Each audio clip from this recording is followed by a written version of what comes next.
Hey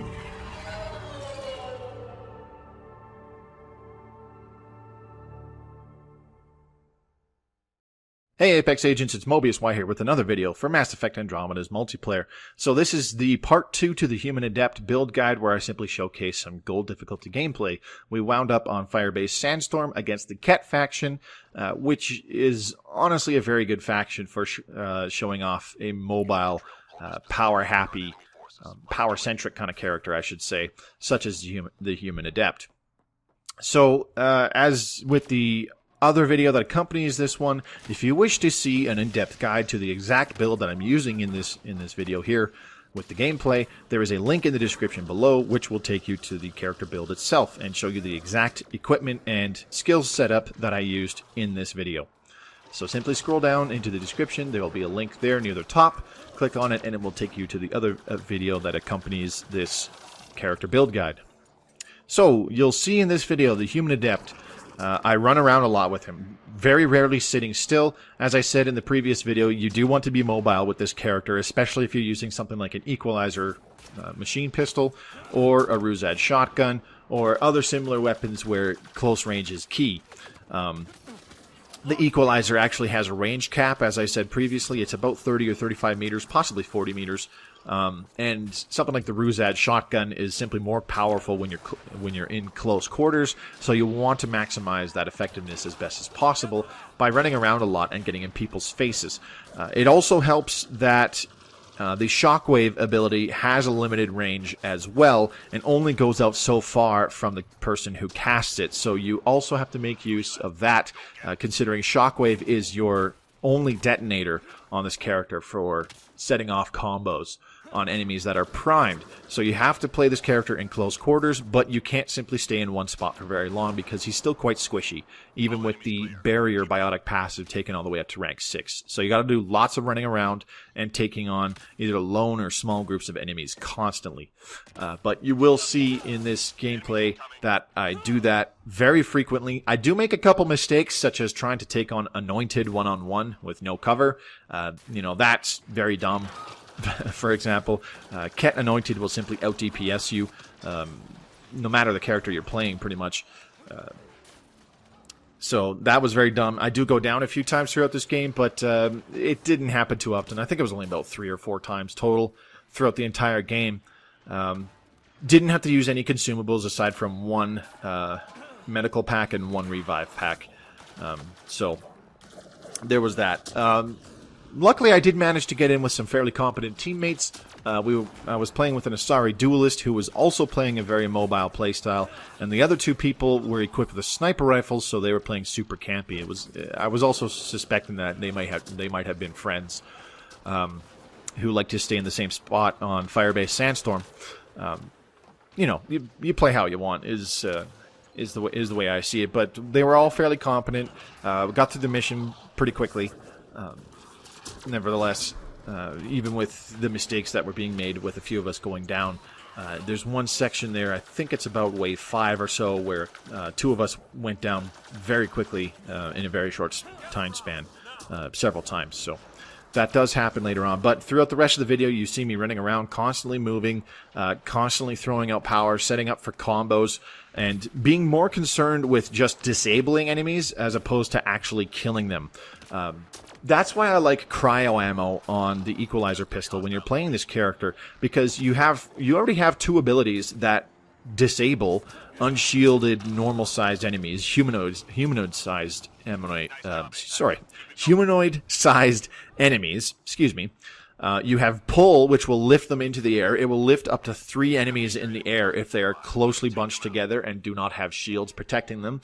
And singularity will do the same thing with I think an indeterminate number of enemies over about a 3-meter radius as well, and that lasts for about 8 seconds. Those disable enemies because while they're floating through the air, they're not shooting you. And cryo ammo does the same thing to unshielded enemies. When they're frozen solid, they simply fall over on the ground and do not react. They don't shoot you, they don't do nothing. They're simply sitting on the ground, you know, begging you not to hurt them when you're about to set off a cryo combo and explode them into a million pieces. So the disabling capabilities of cryo ammo, I think, far surpass the additional capabilities of disruptor ammo taking down shields very quickly, and incendiary ammo being effective against armor and also setting up for fire combos. I simply feel that cryo ammo is the better choice. This character is actually very good for throwing down a single... He's kind of a fire and forget sort of character with his powers, or at least he can be. You could throw a singularity down and then cast a shockwave and set off your first detonation, and then simply run away and either let the singularity run out on its own time, or run away for a few seconds and let the singularity itself inflict a few more damage, ticks of damage per second, and then detonate it a little bit early and finish off whatever you had floating over there. Meanwhile, you're already on the other side of the map, throwing out other powers and abilities and gunning down other enemies already. So he can be a very fire and forget kind of character. You fire out your powers, set off a combo at one point, and then just run away, let your singularity finish them off when it explodes and does its work. Possibly even prime some other enemies that walk into it so that your teammates can set off their own combos and just cause more widespread destruction. So that does happen a couple times in this game as well. But this character excels at taking on small groups of enemies, and keyword is small. He's not very good, or, well, sorry, I shouldn't necessarily say that. He's not as good when you're playing with a team and everybody just kind of holes up in the same area. He is still very useful for that, because if you recall in the build guide, there is a rank 5 evolution in offensive biotics where any enemies that are affected by your biotic abilities take 20% more damage from all sources. That is much more useful when you're holding down a single location, and you can throw out your singularity and debuff anything that's coming through a specific choke point for about 8 seconds throughout the entire singularity's duration, and then it explodes and does more damage to them. So he is useful for that, but he's simply not as good when you're simply playing him like that, because you want to be constantly on the move so that you are reducing the amount of fire you're taking from multiple angles, as well as taking on small groups of enemies to simply set up and trigger your own combo detonations as often as possible. So you want to try and limit the group of enemies you're taking on to about 2 or 3 at most, since some sub-bosses can kill you very quickly when there's 2 or 3 of them all together. For example, 2 Anointed will absolutely shred you. They'll shred any character pretty much. 3 Destined can be a problem. 2 or 3 Destined can be a bit of a problem, especially if you're right in their face, where their shotgun weapons are much more effective on you. So you want to try to limit it to, as I said, 2 or 3 enemies at a time. That gives you still enough flexibility where you can throw down a singularity and still have all of them, or at least 2 out of 3 of the enemies, primed for a combo detonation. So you'll still get multiple combo detonations from casting your shockwave on those enemies that are caught in your singularity. Or even better, you could use pull on the first unshielded enemy you come across, lift him into the air, and then throw a singularity down on the enemies that are further away behind you, and then line them all up in one nice cast of shockwave, setting off multiple combinations, and likely pushing the very first enemy that you primed with pull into the singularity, or at least the radius of the singularity when it explodes. So you essentially finish all of them off with the exploding singularity. Like I said, this guy has really good crowd control and very awesome area of effect destructive capabilities. He's simply just a lot of fun to play once you get the hang of playing him in a very mobile fashion. So with that being said, I will shut up now. As I said, if you want to see the specific build and equipment that I used, the link is in the description below, which will take you to the video that accompanies this one, as I do with every character build guide, where I upload 2 videos, one showing the character build itself and the other, like this one, showing just gameplay on gold difficulty. So that's going to be it for this video. This has been Mobius Y for Mass Effect Andromeda. Enjoy the rest of the gameplay, and in the meantime, I will see you on the battlefield. Good luck, Apex agents.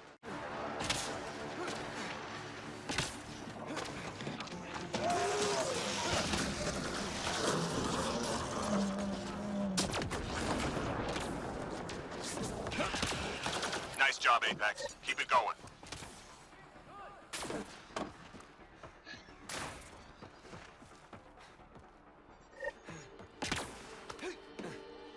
Enemies headed your way.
Ascendant!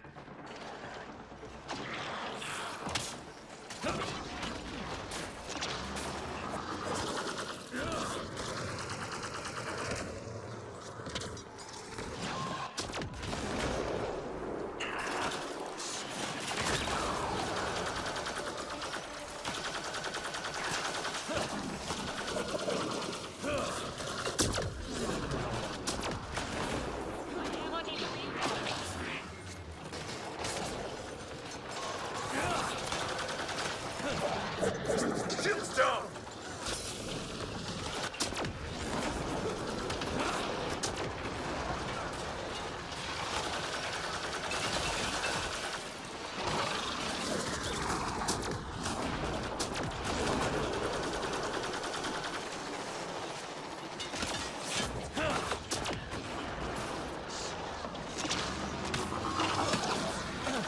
No shields!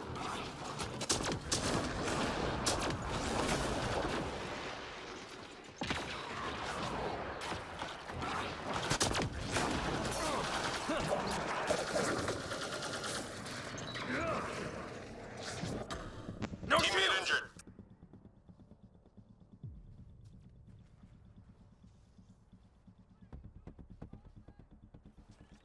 Appreciate it.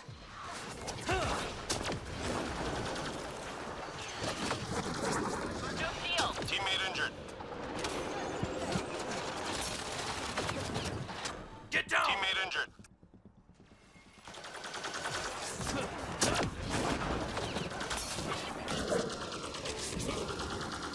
Shields down! 3 left. Go get him.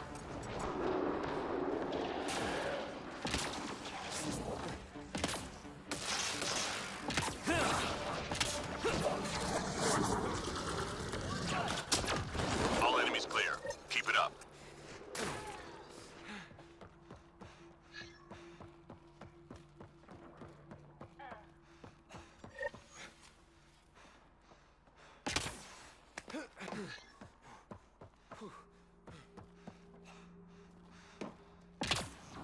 Intel says the cat left genetic surveying devices in your area. Let's find and disable them.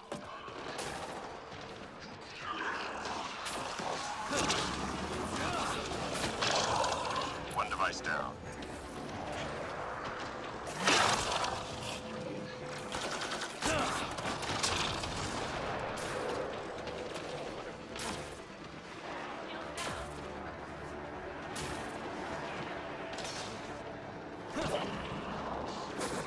Ascendant! Enemy tech shut down.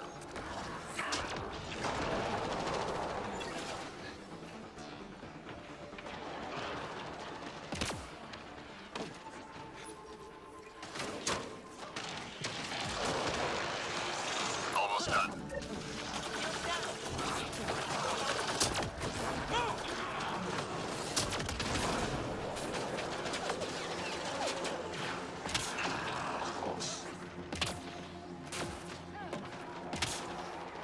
Tag complete.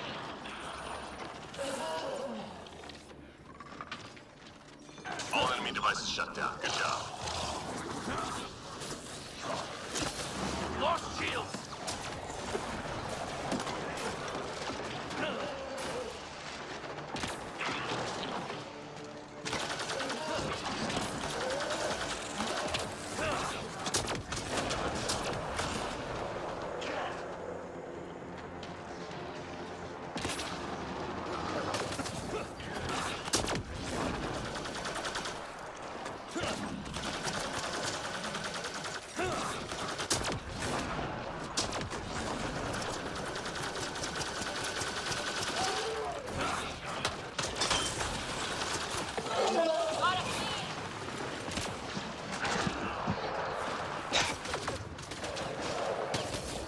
Shields down! 3 left.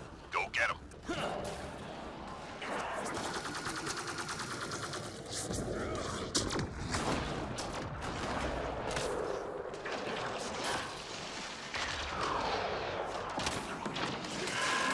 Nice Ascendant job, on the Apex. field. Keep it going.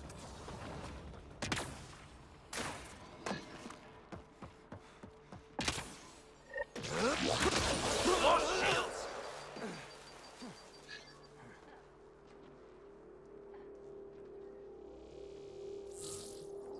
Time to go. Get to the extraction site.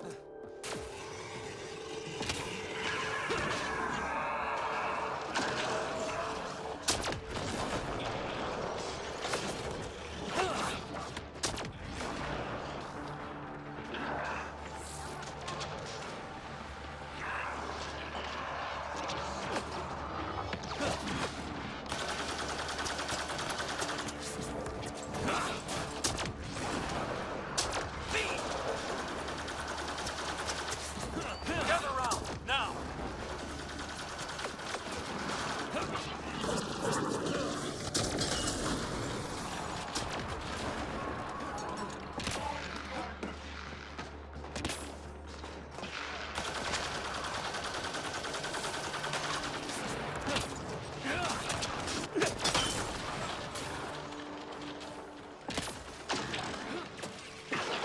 Get out of the way!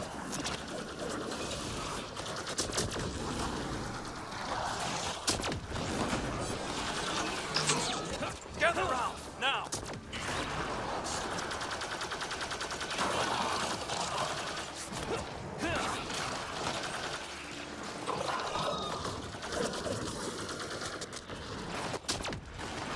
Get down!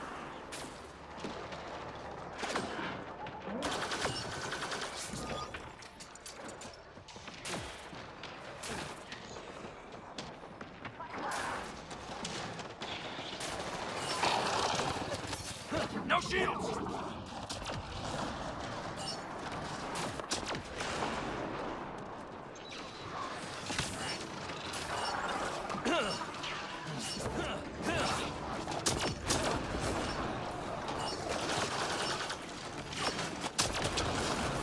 That's how Apex gets it done. Come on home.